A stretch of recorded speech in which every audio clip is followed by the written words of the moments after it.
Hi everyone. So we are embarking on book 10.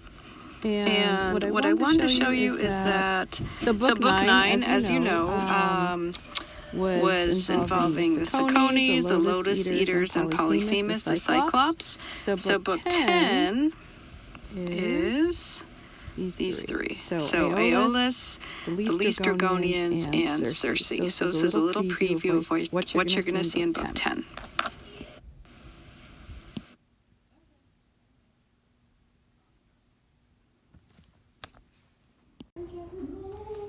Alright.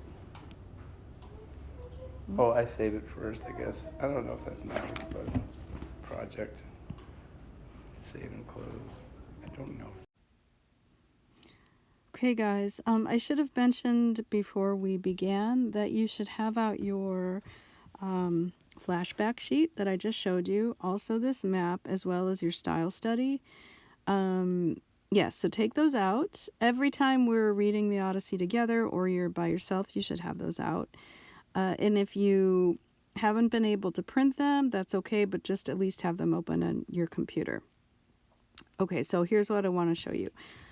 At the end of book 9, this is where, this is where Odysseus was at the Cyclops. All right, so in book 10, he is heading here to Aeolus, who's the god of the winds. And then he's going to make his way up here to the Laestrygonians.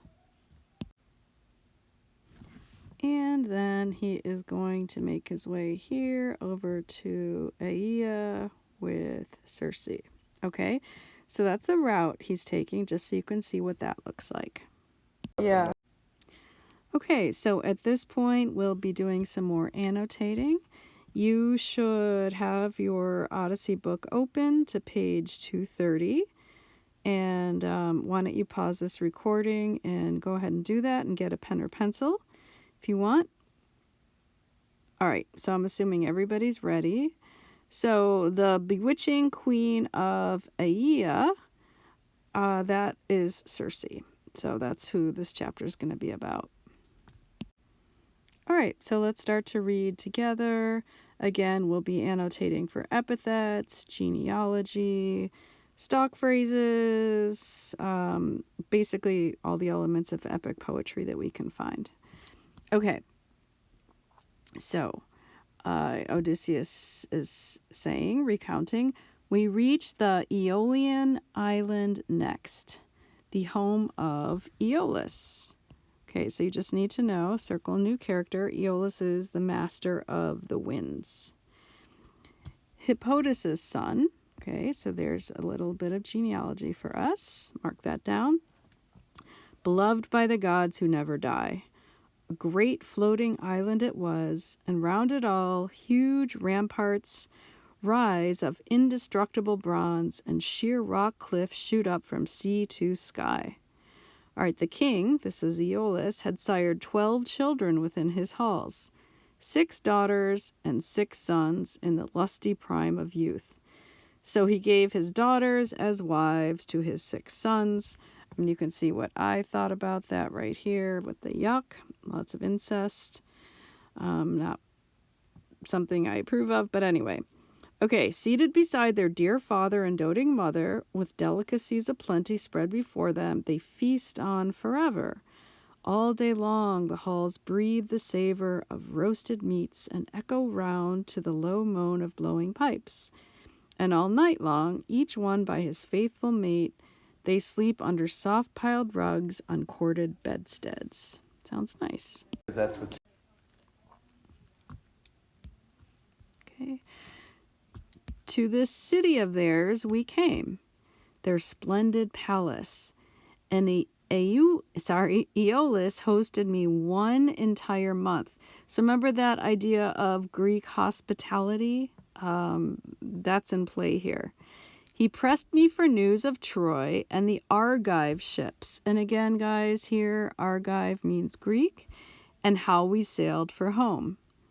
And I told him the whole long story first to last.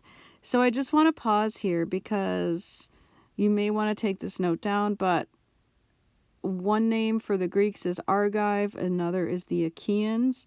So anytime you see these, they're all referring to the same group of people, which is the Greeks. Okay, moving on. And then, when I begged him to send me on my way, he denied me nothing. He went about my passage. He gave me a sack, the skin of a full-grown ox, binding inside the winds that howl from every quarter. For Zeus had made that king the master of all winds, with power to calm them down or rouse them as he pleased. Okay, so basically, you need to know that the gift Aeolus gave to Odysseus was a sack of winds. Okay. Aeolus stowed the sack inside my holds on the ship, lashed so fast with a burnished silver cord, not even a slight puff could pull past that knot. Yet he set the west wind free to blow us on our way and waft our squadron home. So what a great gift. I mean, so they didn't even have to use the sack of winds. Because Aeolus was the master of the winds, he was able to send them home with the west wind. So send them on their way back to Ithaca. Okay, but his plan was bound to fail. Yes, our own reckless folly swept us on to ruin. Okay, so you can see here that there's going to be some foreshadowing because whatever they did was their fault and it didn't turn out well. All right, so 9 whole days we sailed, 9 nights non-stop. On the 10th, our own land hove into sight at last. Okay, so this, guys, is Ithaca here. Their home. It's within reach. We were so close we could see men tending fires. But now an enticing sleep came on me, bone weary from working the vessel's sheet myself. No let-up, never trusting the ropes to any other mate, the faster to journey back to native land. So apparently Odysseus has stayed up for 9 nights and days, and so now the minute he sees Ithaca, he falls asleep, which is really not good. Okay, so you can see here he falls asleep. I put it as bad judgment. Maybe he couldn't help himself. I'm not sure. Anyway, it didn't turn out well. But the crews began to mutter among themselves, sure that I was hauling troves of gold and silver home, the gifts of open-hearted Aeolus, Hippotas' son. Okay, so you're going to mark open-hearted as an epithet and Hippotas' son as genealogy. But I guess the point here is that the crew is suspicious. They see this leather pouch, they don't know what's in it, and they assume that it's gold and silver and that their leader Odysseus is going to keep it for himself. So they distrust him, which is a problem. Okay, the old story. One man glanced at another, grumbling, "Look at our captain's luck." So as Odysseus is sleeping, they're talking about him. So loved by the world, so prized at every landfall, every port of call. Heaps of lovely plunder he hauls home from Troy, while we, who went through slogging just as hard, we go home empty-handed. Now this Aeolus loads him down with treasure, favoritism, friend to friend. Hurry, let's see what loot is in that sack. How much gold and silver? Break it open now. Well, you guys know that gold and silver is not what's in that bag. It's wind. So imagine what's going to happen when they open it, as we will see right now. Here we go. So a fatal plan, but it won my shipmates over. They loosed the sack, and all the winds burst out, and a sudden squall struck and swept us back to sea, wailing in tears far from our own native land. So, I mean, this is just a plot point here, but basically the crew opens the sack and they get blown away off course. So they could see their home in sight. And because of the crew's, Odysseus falling asleep and the crew distrusting him, they cause them to get blown way off course. Okay, so Odysseus continues. He says, "And I woke up with a start, my spirit churning. He's very upset, guys. He says, should I leap over the side and drown at once? So basically here, another plot point, he's considering suicide, throwing himself into the sea. Grit my teeth and bear it, or he says, or grit my teeth and bear it, stay among the living. I bore it all, held firm, hiding my face, clinging tight to the decks, while heavy squalls blasted our squadron back again to Aeolus's island. Shipmates groaning hard. Okay, so they end up back there. Yes, okay. We disembarked on the coast, drew water there, and crewmen snatched a meal by the swift ships. Once we'd had our fill of food and drink, I took a shipmate along with me, a herald too, and approached King Aeolus's famous halls, and here we found him feasting beside his wife and many children. Reaching the doorposts at the threshold, down we sat. But our hosts, amazed to see us, only shouted questions. Back again, Odysseus? Why? Some blustering god attacked you? Surely we launched you well. We sped you on your way to your own land and house, or any place you pleased. So they taunted. And I replied in deep despair. A mutinous crew undid me, that and a cruel sleep. Set it to rights, my friends, you have the power. So I pleaded, gentle, humble appeals, but our hosts turned silent, hushed. And the father broke forth, the father meaning King Aeolus, with an ultimatum. Away from my island, fast, most cursed man alive. All right, so mark that as an epithet. It's a crime to host a man or speed him on his way when the blessed, deathless gods despise him so. Okay, so if you underline this, this is going to be the theme of gods / fate. Okay, basically Aeolus is saying, Odysseus, you are somehow cursed, and it's the gods do not think it's okay for anybody to help somebody who's cursed, so you need to get out of here because I don't want any more of your bad luck. So crawling back like this, it proved the immortals hate you. Get out. Okay, so a plot point, oops, sorry about that. A plot point here is that Aeolus says the gods hate Odysseus and kicks him out. Grown as I did, his curses drove me from his halls, and from there we pulled away with heavy hearts. With the crew's spirit broken under the oar's labor, thanks to our own folly, no favoring wind in sight. 6 whole days we rode, 6 nights nonstop. On the 7th day, we raised the Laestrygonian land. Okay, so guys, if you can see here, new place. If you look at number 5 on your flashback map, this is what you'll see is happening. And if you look at number 6, that's where they're headed on the map. And the Laestrygonians, Odysseus doesn't know it at the time, but they are a clan of giant cannibals. Okay. So, Telepolis Heights, where the craggy forts of Lammas rises. All right. Where shepherd calls a shepherd as one drives in his flocks, and the other drives his out, and he calls back in answer. Where a man who never sleeps could rake in double wages, one for herding cattle, one for pasturing fleecy sheep. The nightfall and the sunrise march so close together. Apparently, it seems to be a place, guys, of cattle and sheep and a bunch of shepherds. All right, we entered a fine harbor there, all walled around by a great unbroken sweep of sky-scraping cliff, and 2 steep headlands fronting each other close around the mouth, so the passage in is cramped. Here the rest of my rolling squadron steered, right into the gaping cove and moored tightly prow by prow. Never a swell there, big or small. A white milk calm spreads all around the place. So it seems to be a harbor surrounded by cliffs, kind of narrow.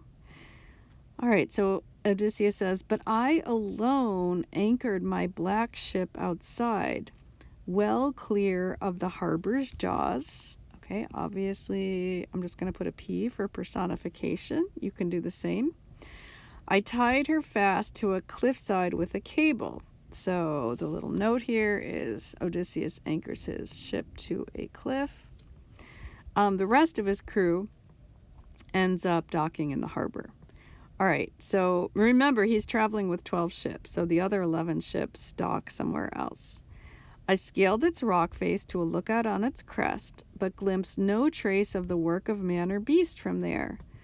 All I spied was a plume of smoke drifting off the land. So I sent some crew ahead to learn who lived there. Men like us, perhaps, who lived on bread. Oh, I feel like that's a stock phrase. I didn't mark it. I just remember it from the Cyclops.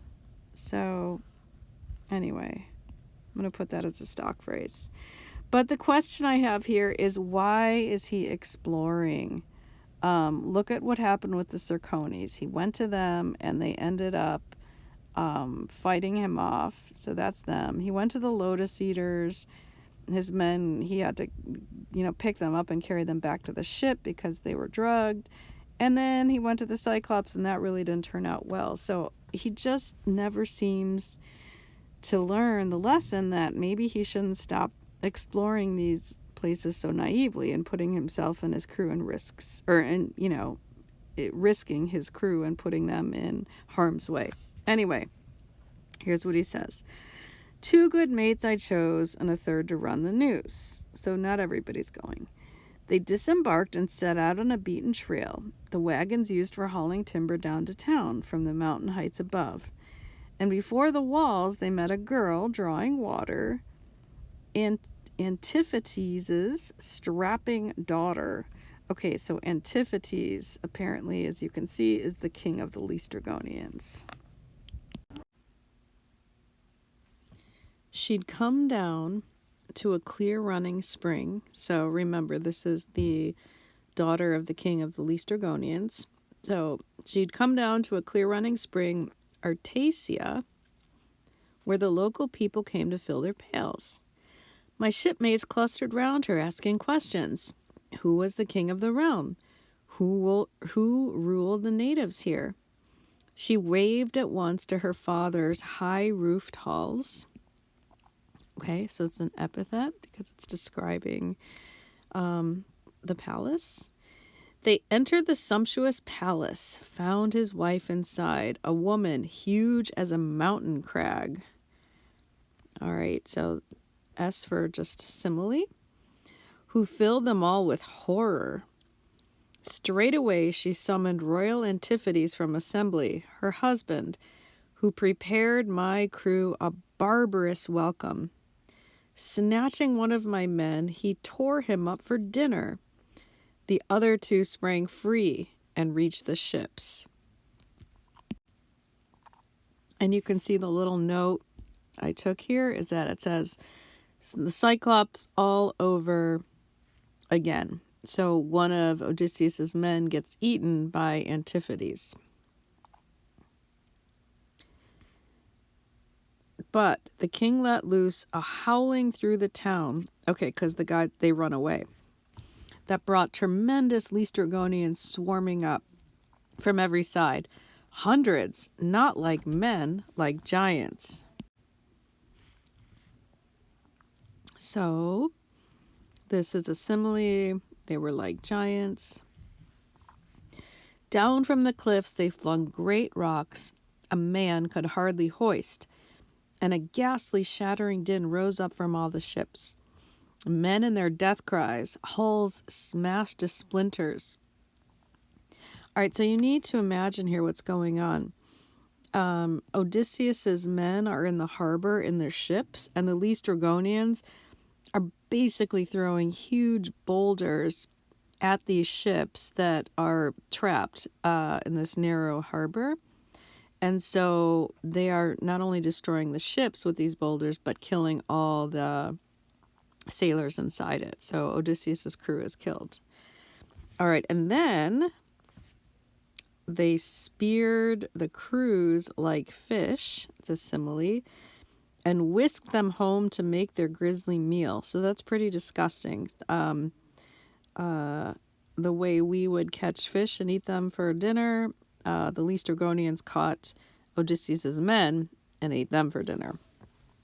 All right, but while they killed them off in the harbor depths, I pulled the sword from beside my hip and hacked away at the ropes that moored my blue-prowed ship of war and shouted rapid orders at my shipmates. "Put your backs in the oars, now row or die." In terror of death, they ripped the swells, all as one. And what a joy as we darted out toward open sea, clear of those beetling cliffs, my ship alone. But the rest went down en masse. Our squadron sank. All right, so this is a plot point because only Odysseus' ship and his crew survive. So from 12 ships, they are now down to 1 ship.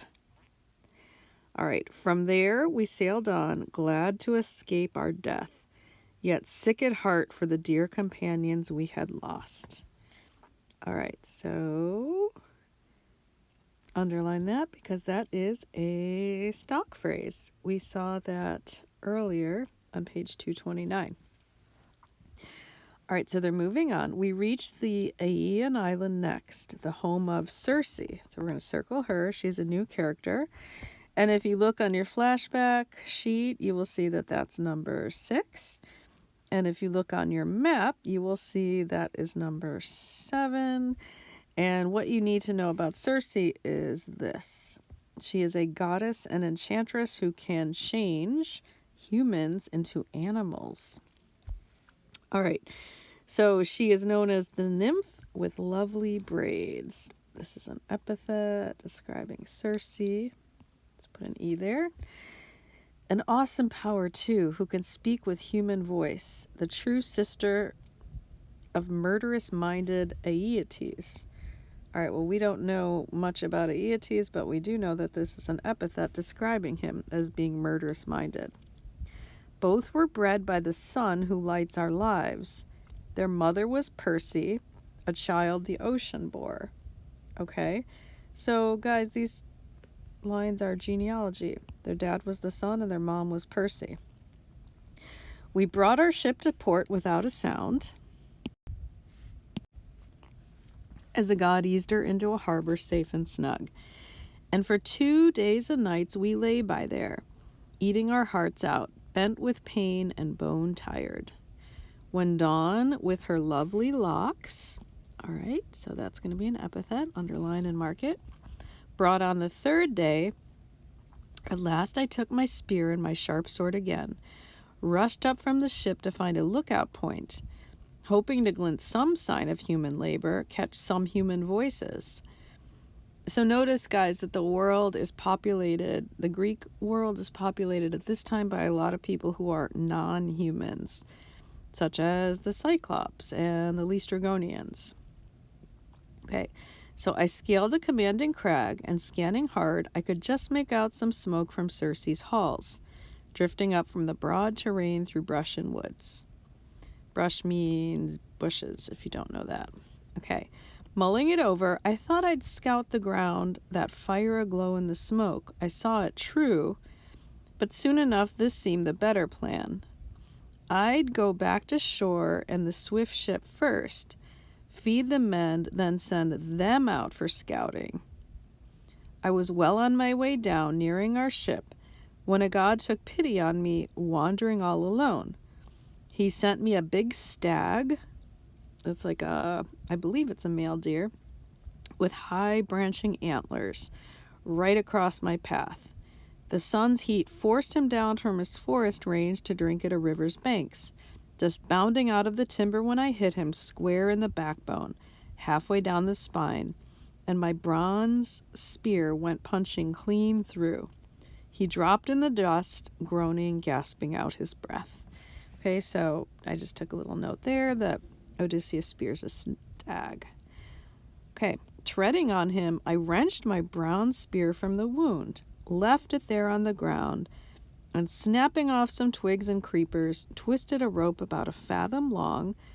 I braided it tight, hand over hand, then lashed the four hocks of that magnificent beast. Loaded round my neck, I lugged him toward the ship, trudging, propped on my spear. No way to sling him over his shoulder, steadying him with one free arm. The kill was so immense. So this is a big windfall, guys, in terms of food. So Odysseus brings the stag back to the ship for his crewmates to eat. So I flung him down by the hull and roused the men, going up to them all with a word to lift their spirits. Listen to me, my comrades, brothers in hardship. Okay, so this is going to be a stock phrase that we shall see. All right, we won't go down to the house of death, not yet. Not till our day arrives. Up with you, look. There's still some meat and drink in our good ship. Put our minds on food. Why die of hunger here? My hearty urging brought them round at once. Heads came up from cloaks, and there by the barren sea they gazed at the stag, their eyes wide, my noble trophy. But once they'd looked their fill and warmed their hearts, they washed their hands and prepared a splendid meal. Now all day long, till the sun went down, we sat and feasted on sides of meat and seasoned wine. Then, when the sun had set and night came on, we lay down and slept at the water's shelving edge. When young dawn with her rose-red fingers shone once more, by now you should notice that this is a stock phrase. Remember, Homer used stock phrases so that he could repeat certain lines to make it easier for him in the telling of this 12,000 line poem. All right, I called a muster quickly, informing all the crew. Listen to me, my comrades, brothers in hardship. All right, so we just saw that stock phrase on the other page. We can't tell east from west, the dawn from the dusk, nor where the sun that lights our lives goes under earth, nor where it rises. Basically, they don't know where they are. We must think of a plan at once, some cunning stroke. I doubt there's one still left. I scaled a commanding crag, and from that height surveyed an entire island, ringed like a crown by endless wastes of sea. Okay, so here is just a simple simile. So go ahead, mark that down. But the land itself lies low, and I did see smoke drifting up from its heart through thick brush and woods. My message broke their spirit as they recalled the gruesome work of the Laestrygonian king Antiphates and the hardy cannibal Cyclops thirsting for our blood. So you can imagine here that Odysseus' crew does not want to explore the island. All their explorations up to this point have gotten some of them killed. So they burst into cries, wailing, streaming live tears that gained us nothing. What good can come of grief? Okay, so we will see this stock phrase later. So go ahead and mark it. And so, numbering off my band of men-at-arms into 2 platoons, I assign them each a leader. So he divides his crew up in half. Okay, so he says, I took one, and Lord Eurylochus, so we can circle him, new character, the other. We quickly shook lots in a bronze helmet. The lot of brave Eurylochus leapt out first. So he moved off with his 22 comrades. So just to do the math, guys, if Eurylochus was the leader and he took off with 22 guys, that leaves, so that's 23 of them. That leaves Odysseus with his half, which is 22. So 23 and 23 makes 46 people per boat. Now, if you think about this, there were originally 12 boats. So let's just say 12 times 50, that was 600 men under Odysseus originally.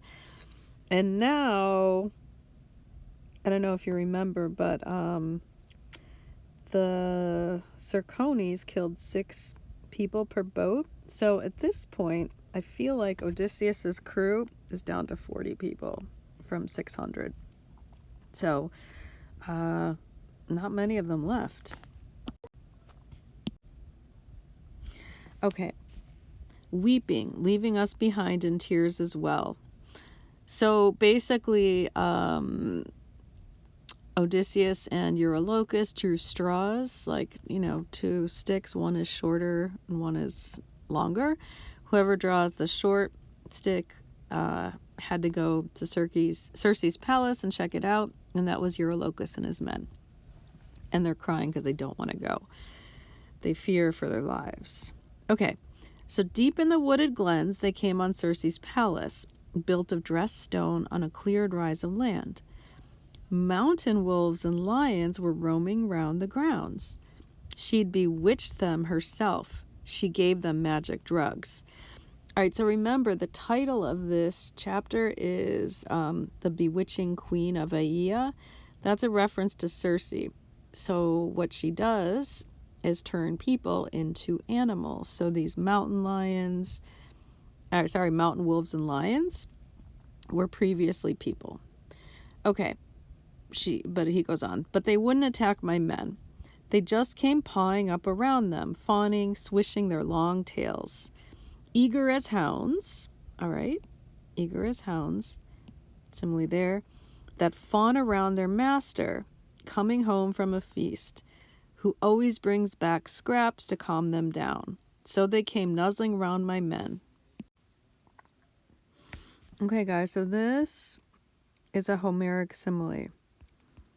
Basically, it goes beyond a simile. It's more than just one line, but several lines. So he's comparing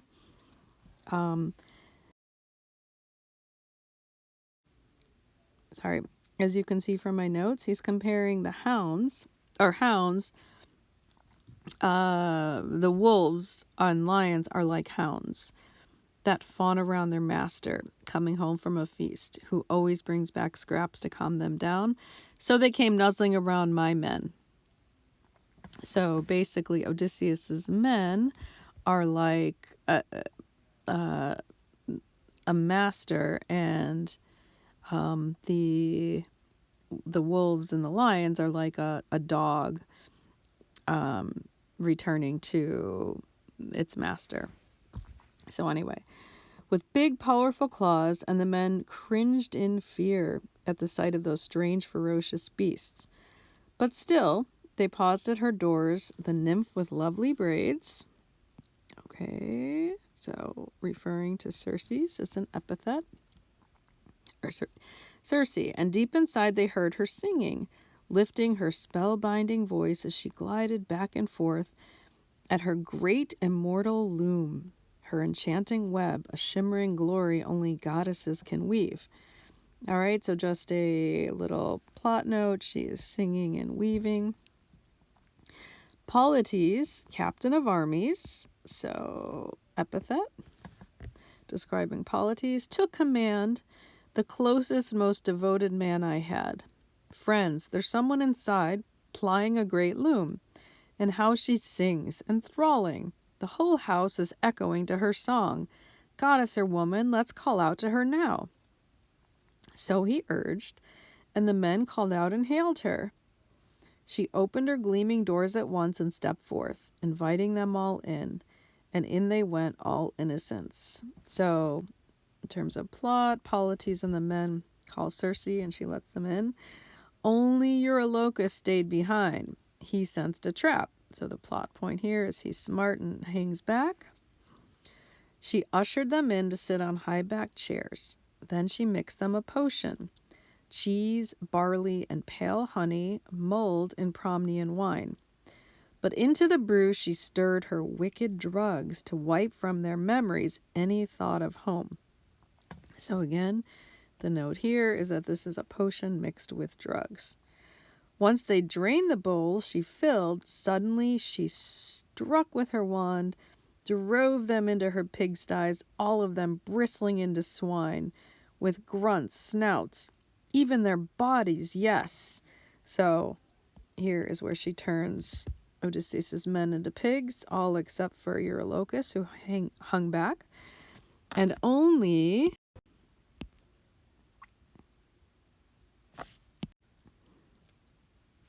The men's minds stayed steadfast as before. So basically, even though she has turned the men into pigs, they're aware of it. So they still have their human minds. So off they went to their pens, sobbing, squealing, as Circe flung them acorns, cornel nuts and mast, common fodder for hogs that root and roll in mud. Back Eurylochus ran to our swift black ship to tell the disaster our poor friends had faced. Okay, so the plot point here is that Eurylochus returns to the ship. But try as he might, he couldn't get a word out. Numbing sorrow had stunned the man to silence. Tears welled in his eyes, his heart possessed by grief. We assailed him with questions, all at our wits' end, till at last he could recount the fate our friends had met. So when Eurylochus runs back to the ship, at first he's so shocked that he can't even speak, but now he tells them what happened. Off we went through the brush, Captain, that's Odysseus, as you commanded. Deep in the wooded glens we came on Circe's palace built of dressed stone, on a cleared rise of land. Someone inside was plying a great loom, and how she sang in a high, clear voice. Goddess or woman, we called out and hailed her. She opened her gleaming doors at once and stepped forth, inviting us all in, and in we went. All innocence. But I stayed behind. I sensed a trap. Suddenly all vanished, blotted out. Not one face showed again, though I sat there keeping watch a good long time. At that report, I slung the hefty bronze blade of my silver-studded sword. And that's such an example of alliteration that you should mark it. So it's alliteration. Around my shoulder. Oh, also with slung, sorry. Slung my bow on too and told our comrade, lead me back by the way that you came. Okay, so here Eurylochus has finished telling his story, and Odysseus tells Eurylochus to lead him back because he wants to go get the men. Because Eurylochus doesn't know what's happened to them, he just knows they haven't come out. But he flung both arms around my knees and pleaded, begging me with his tears and winging words, don't force me back there, Captain, King. Leave me here on the spot. You will never return yourself, I swear. You'll never bring back a single man alive. Quick, cut and run with the rest of us here. We can still escape the fatal day. All right, so Eurylochus refuses and wants to leave. Basically, he doubts Odysseus, who is his leader. But I, that being your Odysseus, I shot back, Eurylochus, stay right here. Eating, drinking, safe by the black ship. I must be off. Necessity drives me on. So here, Odysseus goes to save his men. Just like he saved them from the Lotus Eaters, remember? He got them back to the ship. All right, anyway, leaving the ship and shore, I headed inland, clambering up through hushed and trancing glades until, as I was nearing the halls of Circe, skilled in spells, this should be an epithet, skilled in spells, describing Circe. Approaching her palace, Hermes, god of the golden wand, crossed my path. And he looked for all the world like a young man sporting his first beard. Oh, so god of the golden wand is an epithet. And remember we talked about one of the elements of epic poetry is the intervention of the gods. So here he is jumping in, and he doesn't look like a god. As Odysseus said, he looks like a young man, so he's kind of disguised. But Odysseus recognizes him. All right, so he looked like a young man, sporting his first beard, just in the prime and warm pride of youth, and grasped me by the hand and asked me kindly, where are you going now, my unlucky friend, trekking over the hills alone in unfamiliar country? And your men are all in there in Circe's palace, cooped like swine. Okay, so this is a simile. Hawk by jowl in the sties. Have you come to set them free? Well, I warn you, you won't get home yourself. You'll stay right there, trapped with all the rest. But wait, I can save you, free you from that great danger. Look, here is a potent drug. Take it to Circe's halls. Its power alone will shield you from the fatal day. So you can just bracket that off and mark down or write down that Hermes gives Odysseus an antidote. Basically something that will, you know how she laces her potion with drugs? So this antidote will prevent Odysseus from falling under that effect. Okay, so Hermes continues. Let me tell you of all the witch's subtle craft. She'll mix you a potion, lace the brew with drugs, but she'll be powerless to bewitch you. Even so, this magic herb I give will fight her spells. Now here's your plan of action step by step. So Hermes is there to help Odysseus. It says, the moment Circe strikes with her long, thin wand, you draw your sharp sword sheathed at your hip and rush her fast as if to run her through. She'll cower in fear and coax you to her bed, but don't refuse the goddess's bed, not then, not if she's to release your friends and treat you well herself. So basically Hermes is telling Odysseus to take out his sword when Circe tries to turn him into a pig with her wand. And she won't be expecting it because this has never happened. So she will be afraid and coax you to her bed. And he says, don't refuse her. Go with her. Go to her bed. And don't worry, that way, by doing that, you will release your friends. Okay, so he says, but have her swear the binding oath of the blessed gods. She'll never plot some new intrigue to harm you. Once you lie there naked, never unman you, strip away your courage. So basically he's saying, yes, let her take you to bed, but before you sleep with her, make her swear a binding oath of the blessed gods. Because the gods, once they made a promise, were not allowed to go back on it. So he's saying, make Circe promise you that she will release your men. So with that's the plan. The giant killer, all right, so there's an epithet, handed over the magic herb, ... Okay, guys, so you are going to do the rest of chapter 10 on your own. You're annotating, you're reading and annotating and writing down questions.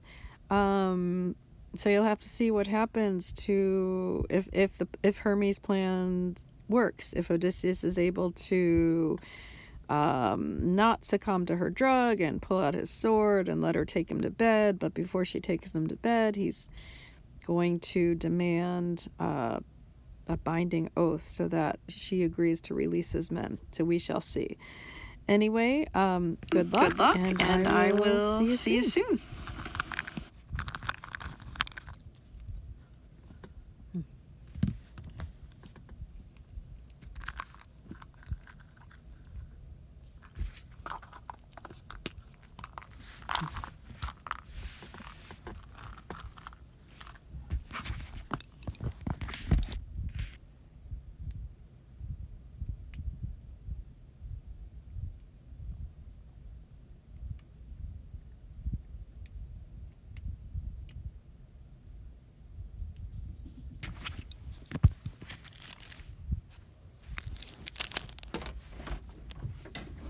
Hi, baby. Owen. What? Did you take the dog out? I will. When? It's 10 o'clock and she's acting like a maniac. Let's test something. It's 10:10. 10:10. Yeah. Oh, it's 9:50, son. I think it would be time. Oh, the 10:40. 10:40? I'm joking. Jim, can you show me how to make it into how to download it or whatever? Mia, stop. Owen, that dog wants you so bad. I know. I think you said to go back to the first page. The little blue thing is, you can do it from there. Yeah, that's what I do. I just,